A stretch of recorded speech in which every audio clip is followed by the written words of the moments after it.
네, 오늘은 이 성전을 헐라라는 제목으로 여러분과 함께 은혜를 나누려고 합니다. 벌써 요한복음 강의 이제 8번째 시간이죠. 오늘 본문의 이야기는 우리가 잘 아는 이야기입니다. 이른바 성전 정화 사건이라는 그런 예수님께서 성전에 올라가셔서 예루살렘 성전에 올라가셔서 성전에서 장사하는 사람들의 상을 뒤집어 엎으신 그런 사건이죠. 이 성전 정화 사건이 복음서에 다 기록되어 있습니다. 그런데 다른 복음서는 예수님이 십자가에 돌아가시기 일주일 전에, 그러니까 공생의 마지막 끝에 부분에 일어났던 일로 기록을 하고 있습니다. 그런데 이 요한복음은 앞에다 기록을 해놨어요. 그러니까 공생에 시작하자마자 이 성전 정화 사건을 하신 걸로 이렇게 기록이 되어 있습니다.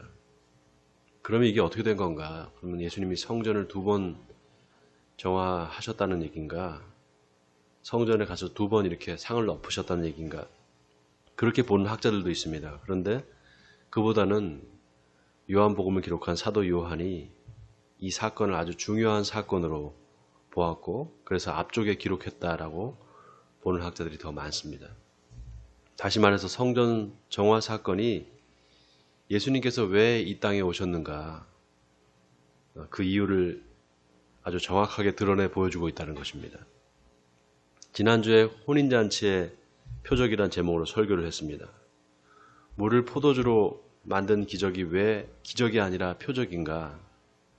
그 일을 통해서 뭔가 이야기하고 싶은 게 있는 겁니다. 자, 오늘 성전 정화 사건도 마찬가지입니다. 예수님이 왜 성전에 가셔서 갑자기 그렇게 난동을 피우셨을까?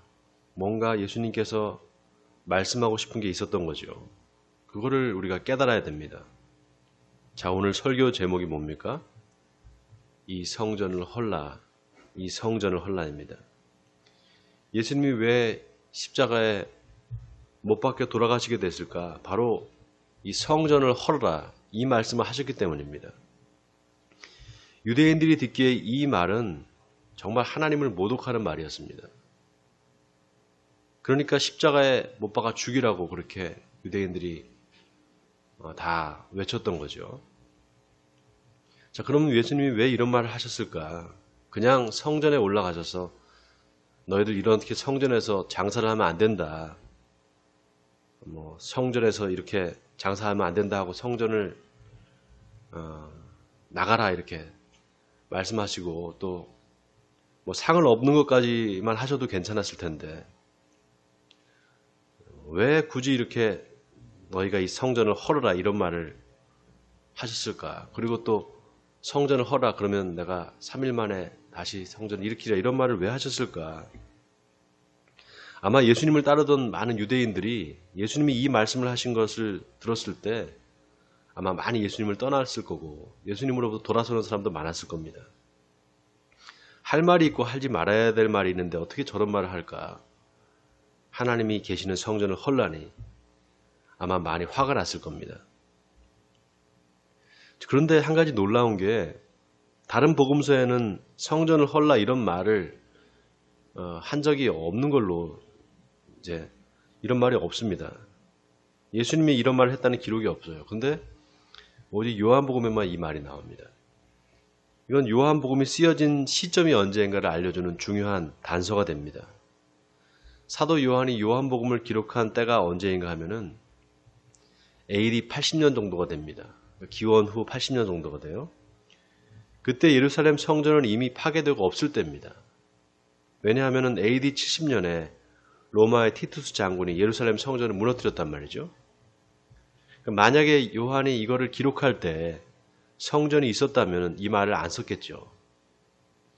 성전이 파괴되고 없어진 걸 보고 그때 예수님이 성전을 헐라 내가 3일 만에 다시 일으키리라 라고 하신 그 말씀의 이유가 뭔지를 그때 깨닫고 이 말을 쓴 겁니다.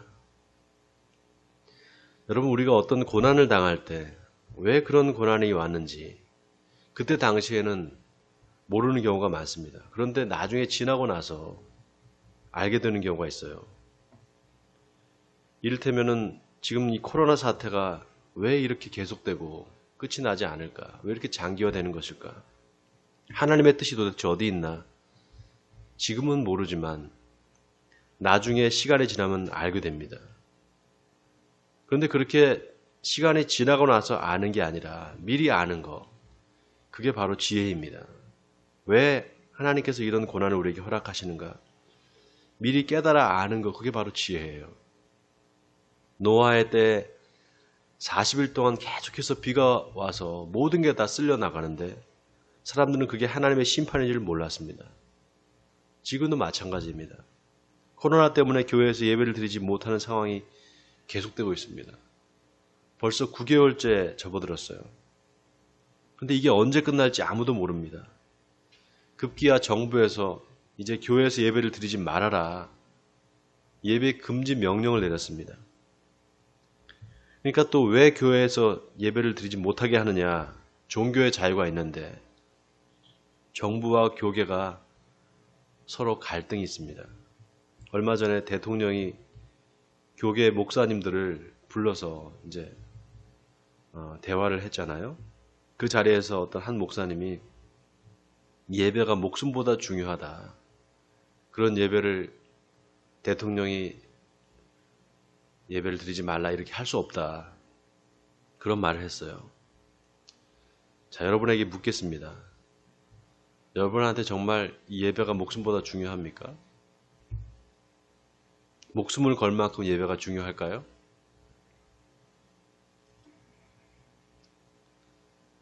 여러분 어떻게 생각하세요?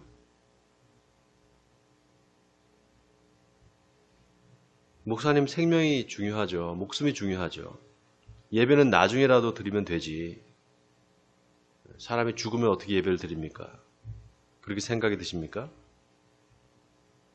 근데 여러분 정말 예배를 목숨처럼 생각하지 않으면 우리는 그리스도인이 아닙니다. 예배를 정말 목숨처럼 생각하지 않으면 우리는 그리스도인이 아니에요. 왜냐하면은 예배 드리는 것 때문에 목숨을 건 분이 바로 이 예수님입니다. 예수님은 예배 드리는 것 때문에 당신 목숨을 걸었어요. 예수님이 예루살렘 성전에 들어가 보니까 소와 양과 비둘기 파는 사람들이 있고 또 돈 바꾸는 사람들이 있는 거예요. 여러분 소, 양, 비둘기 이런 게 다 뭡니까? 다 하나님께 드리는 제물이란 말이죠. 하나님께 드리는 예물입니다. 부자는 소를 드리고 그보다 좀 못 사는 사람은 양을 드리고 가난한 사람은 비둘기를 드리는 겁니다. 다 자기 형편에 따라서 최선을 다해서 하나님께 예배를 드리는 거예요.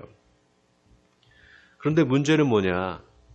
장사하는 사람들이 성전에서 그 예물을 팔고 있었다는 사실입니다. 장사하는 사람들이. 거기에 대제사장과 서기관들이 또 바리새인들이 장사하는 사람들과 짜고 자기 배를 불리기 시작했어요.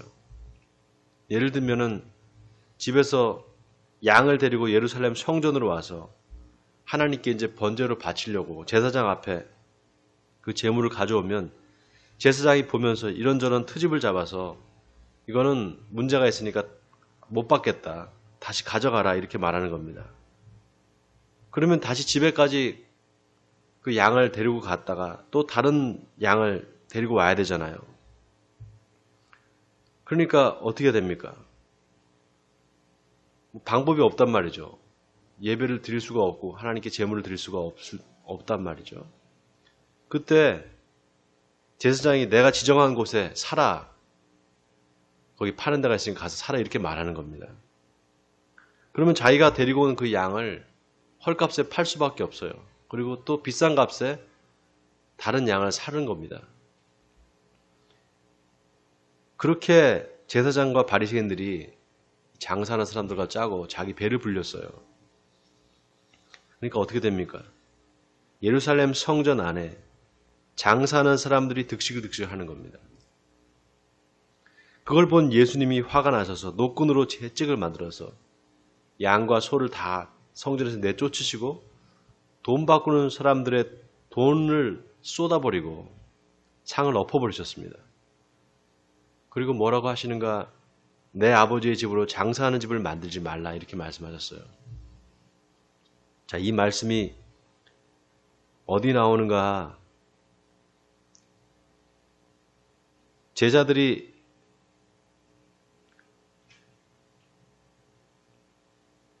오늘 본문 17절에 보면 그 말을 듣고 제자들이 성경 말씀에 주의전을 사모하는 열심이 나를 삼키려 한 것을 기억하더라 이렇게 요한이 기록을 하고 있습니다. 이게 무슨 말인가 하면 예수님께서 내 아버지 집으로 장사하는 집을 만들지 말라 하니까 제자들이 그 말을 듣고 아, 예수님이 지금 성경 말씀을 인용하시는구나 라는 것을 알았다는 거예요. 자, 이 말씀이 어디 나오는가? 우리 성경을 찾겠습니다. 시편 69편에 나옵니다. 시편 69편 9절에 이 말씀이 나오는데요. 제가 가지고 있는 성경 851페이지. 여러분도 다 집에서 성경을 찾으시기 바랍니다. 시편 69편 851페이지에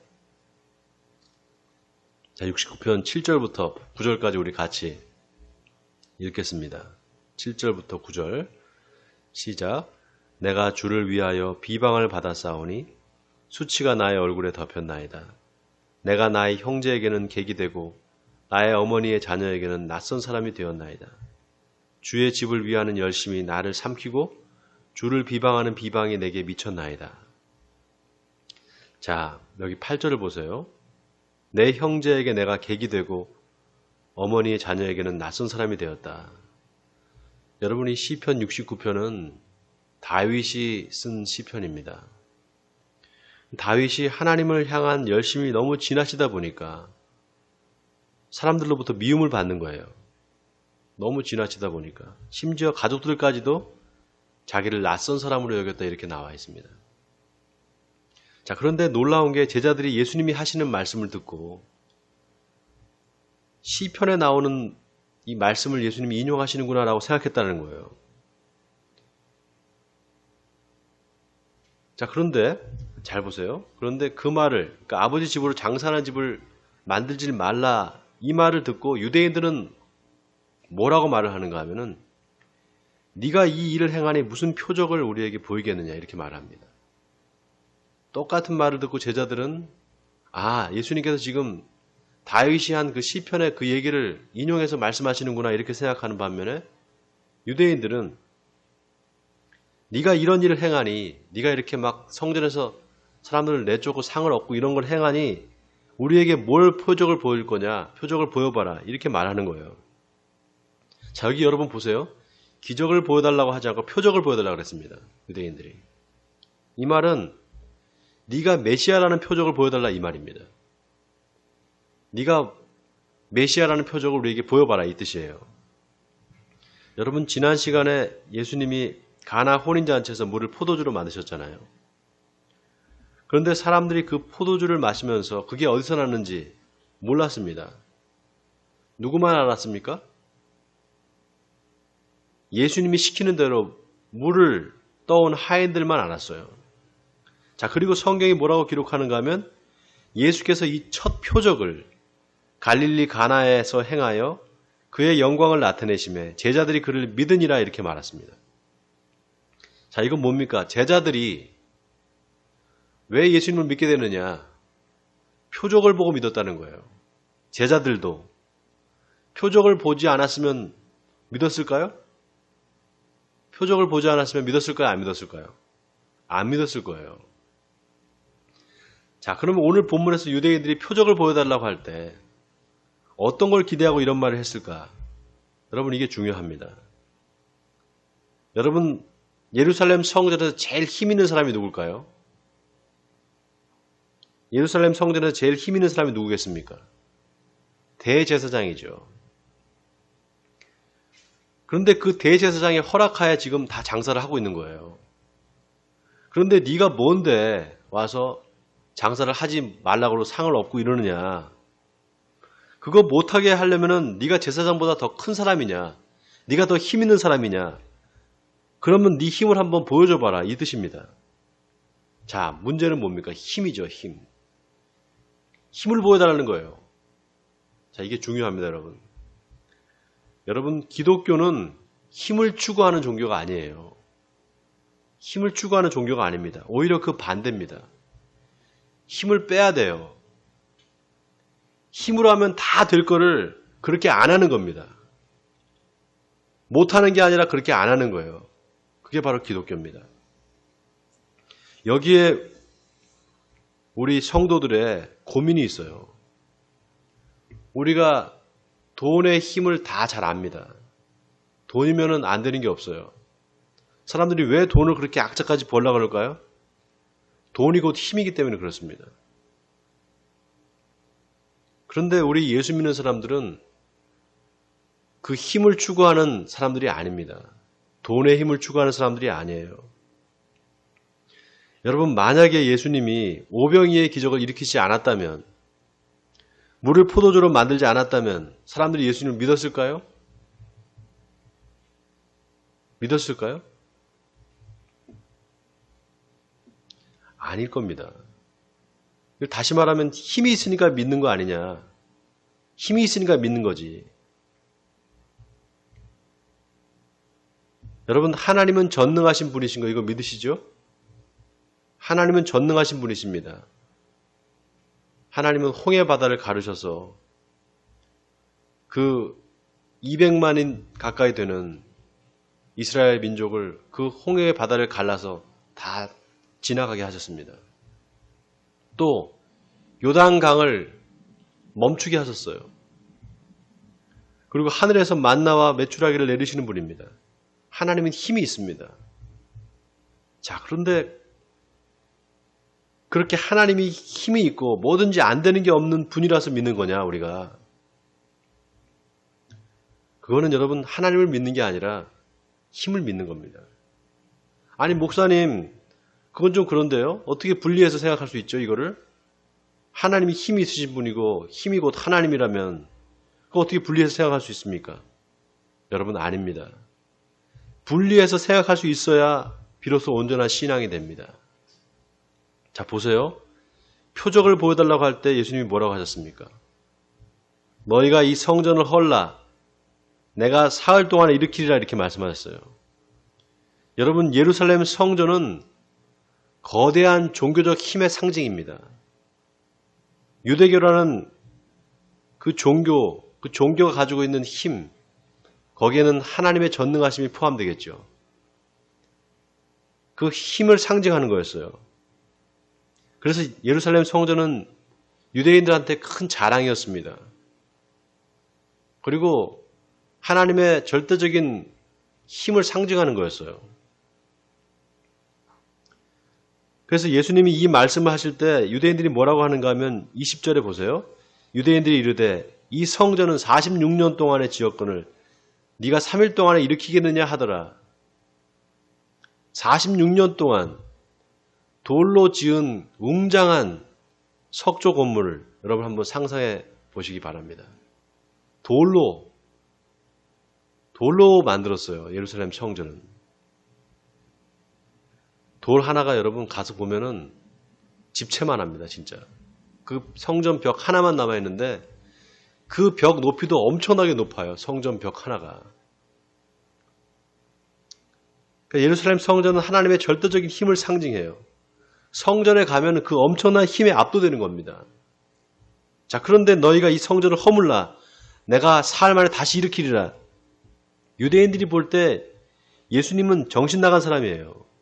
어떻게 성전을 허물 수 있느냐? 46년을 건축한 석조 건물인데 말이 안 되잖아요. 근데 그걸 또 3일 만에 다시 일으키겠다. 더 말이 안 되죠. 자, 그런데 보세요. 사도 요한이 오늘 뭐라고 고백을 하는가? 21절에 그러나 예수는 성전된 자기 육체를 가리켜 말씀하신 것이라, 이렇게 말합니다. 자, 이 말이 무슨 말인가? 예수님이 곧 성전이라는 거예요. 그리고 22절에 뭐라고 합니까? 죽은 자 가운데서 살아나신 후에야 제자들이 이 말씀하신 것을 기억하고 성경과 예수께서 하신 말씀을 믿었더라. 여러분, 이 말이 뭡니까? 예수님이 부활하신 후에 비로소 제자들이 이 말을, 왜 예수님이 이 말을 했는지를 깨닫게 됐다 이 말이에요. 그러니까 예수님이 돌아가신 게 뭡니까?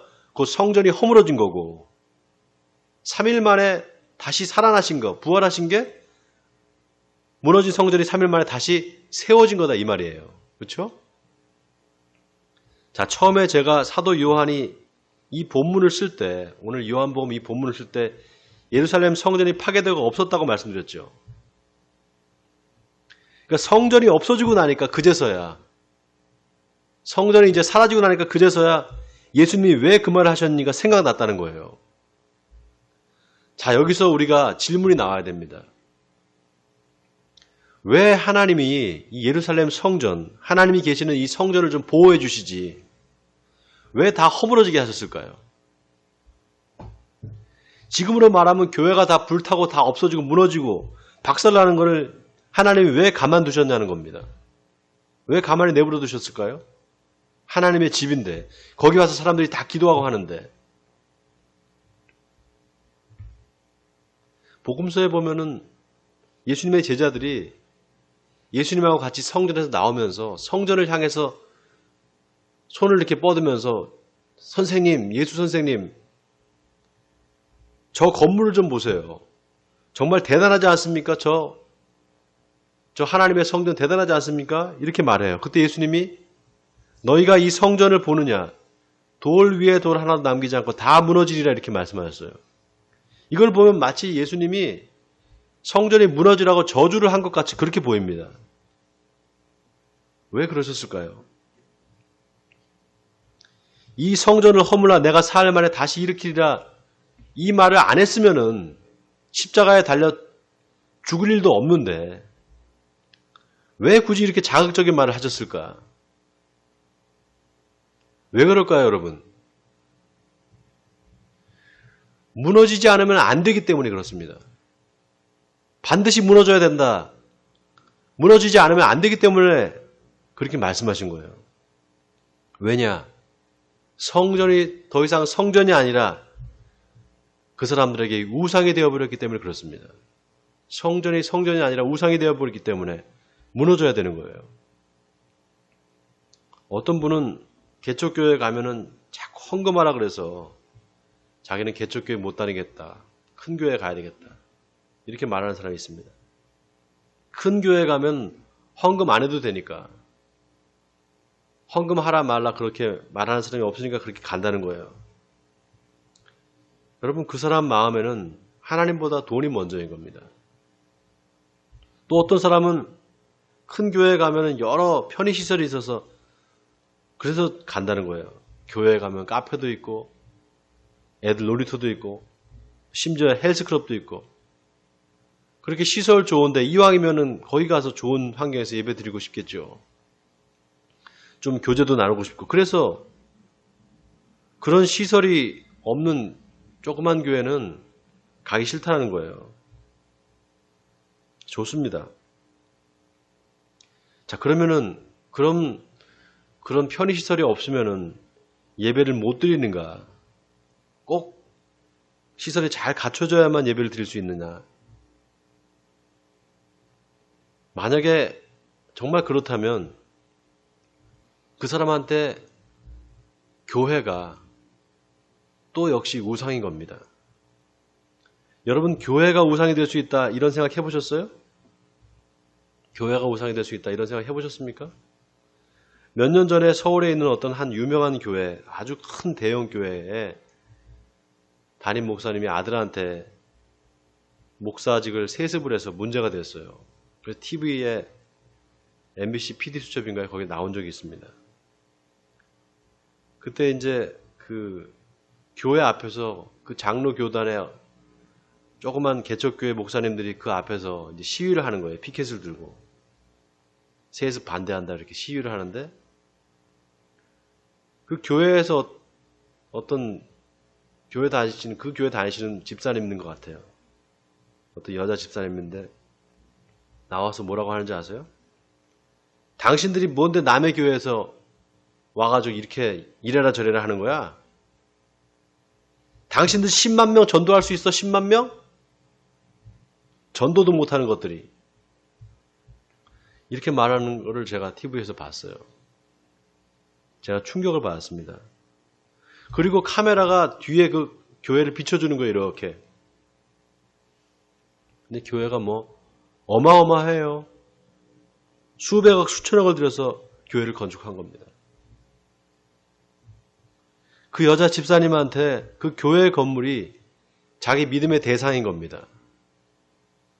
그리고 그 교회 목사가 하나님인 거예요. 자, 그런데 보세요, 여러분. 지금 이 코로나 사태에 세상이 어떻게 바뀌고 있습니까? 코로나 사태가 세상을 어떻게 바꿔놓고 있습니까? 교회가 크면 뭐예요? 본당에 3,000명, 4,000명 앉을 좌석이 있으면 뭐합니까? 예배를 드릴 수가 없는데. 좌석 70개 있는 우리 교회나 그 교회나 다 똑같습니다. 아, 교회가 건물이 아니었구나. 교회가 건물이 아니었구나. 하나님이 지금 이거 보여주시고 계시는 겁니다. 성전이 뭐냐, 교회가 뭐냐, 예배의 본질이 뭐냐, 하나님이 지금 이거 가르쳐 주시고 계시는 거예요. 여러분, 예배의 본질이 뭡니까? 예배의 대상이 누구며 예배를 왜 드려야 됩니까? 유대인들이 성전이 무너지고 나서야 그때 예배의 대상이 누군지를 깨닫게 돼요. 바로 예수님이었구나. 예배의 대상이 예수님이었구나. 그분이 바로 하나님이셨구나. 깨닫는 겁니다.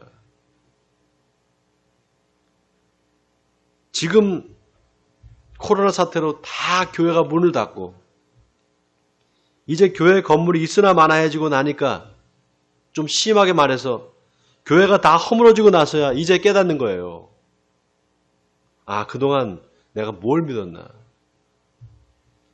내 마음에 하나님을 믿는다고 했는데 실은 뭐 다른 걸 믿은 게 아니었나? 생각하게 되는 겁니다. 그리고 깨닫는 거예요. 아, 내가 그동안 교회 중심의 신앙생활을 했구나. 교회 중심. 그런데 그게 아니었구나.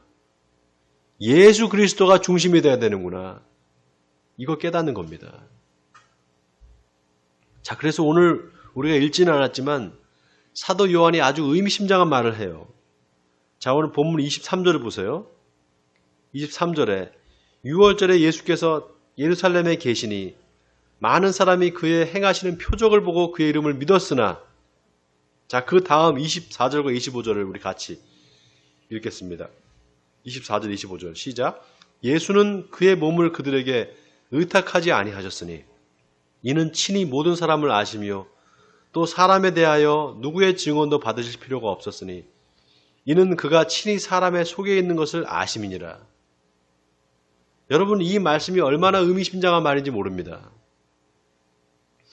예수님이 행하시는 표적, 그 표적을 보고 많은 사람이 그의 이름을 믿었다는 거예요. 표적을 보고. 그런데 그 사람들, 다시 말해서 표적을 보고 믿는 사람들, 그 사람들을 예수님이 신뢰하지 않았다는 겁니다. 이 말은 표적을 보고 믿는 사람들을 예수님이 믿지 않았다 이 말이에요. 이걸 다시 말하면 표적을 보고 믿는 믿음, 그거는 온전한 믿음이 아니다 이 말입니다. 여러분, 이게 중요합니다. 오늘 본문을 통해서 하나님이 우리에게 주시는 메시지가 바로 여기 있어요. 자, 중요한 게 24절을 보세요. 예수는 그의 몸을 그들에게 의탁하지 않았다. 이 말이 아주 의미심장합니다. 이 말은 바꿔 말하면 예수님이 당신의 몸을 의탁하는 곳, 그곳이 바로 교회라는 거예요. 자신의 몸을 의탁하는 곳. 여러분, 교회를 왜 그리스도의 몸이라 하는지 아십니까? 교회를 그리스도의 몸이다 이렇게 말하잖아요. 왜 교회를 그리스도의 몸이라고 할까요? 예수님이 당신의 몸을 의탁하기 때문에, 그래서 교회가 예수님의 몸인 겁니다. 그런데 놀랍게 사도 바울이 이런 말을 했어요. 너희는 너희가 하나님의 성전인 것과 하나님의 성령이 너희 안에 계시는 것을 알지 못하느냐? 이렇게 말했습니다.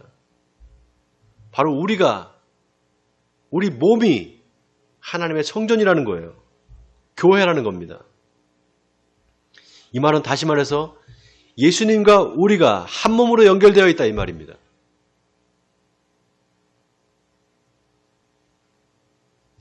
이 말은 다시 말하면 마음에 예수님이 살아계신 분, 살아계신 예수님이 그 마음에 있는 사람, 그 사람이 바로 교회라는 거예요. 여러분 이거 아멘입니까? 자, 그러면 예수님이 표적을 보고 믿는 사람들에게 당신의 몸을 의탁하지 않았다라는 거, 이 말이 무슨 말입니까? 그런 표적을 보고 믿는 사람들에게 예수님이 그 안에 안 계신다 이 말이에요. 왜냐? 그 마음에 믿음이, 그 사람한테는 믿음이 거할 자리가 없기 때문에 그렇습니다. 여러분, 우리가 우리 자신을 속일 수 있어도 하나님을 속일 수 없습니다. 하나님 앞에서 우리 마음을 속일 수가 없어요. 하나님은 우리가 무슨 생각을 하는지 다 알고 계십니다. 예수님을 믿는다고 하지만 정말 믿느냐? 정말 믿느냐는 거예요. 혹시 힘을 믿는 건 아니냐 이거예요. 힘이 있는 분이니까 뭐든지 기도하면 다 들어줄 수 있는 분이라고 생각하니까 믿는 거 아니에요?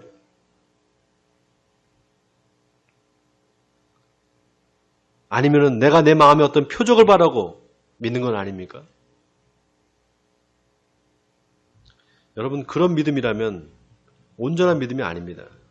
아무런 표적이 나타나지 않아도, 그리 아니하실지라도 주님의 약속을 믿는 사람, 그 사람이 진짜 믿음의 사람입니다. 원하기는 저와 여러분이 그런 사람이 되기를 바랍니다. 그래서 날마다 주님과 함께 동행하시는 저와 여러분이 되시기를 주님의 이름으로 간절히 축원드립니다.